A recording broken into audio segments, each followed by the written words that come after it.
আমরা না গাড়ি নিয়ে একটু বেরিয়েছিলাম, তো হঠাৎ করে দেখি একটা মানুষ, গলাটা চেনা চেনা বুঝতে পারছি কিন্তু মুখটা দেখতে পাচ্ছি না।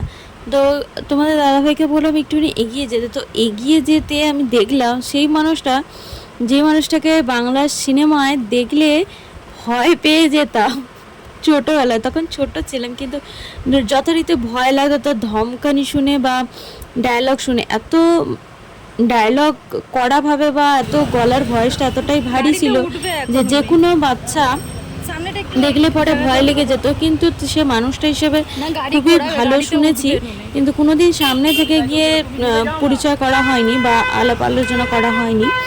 আর তারা অন্য জগতের মানুষ, আমরা অন্য জগতের মানুষ। কিন্তু সামনে থেকে দেখে আমি সাহস পাইনি যে সামনে গিয়ে একটু হাত মেলাই বা কথা বলি। তিনি এত বড় একটা মানুষ আর আমি সামান্য জনগন্ধ, সাহস পাইনি, দূর থেকেই দেখেছি তাকে।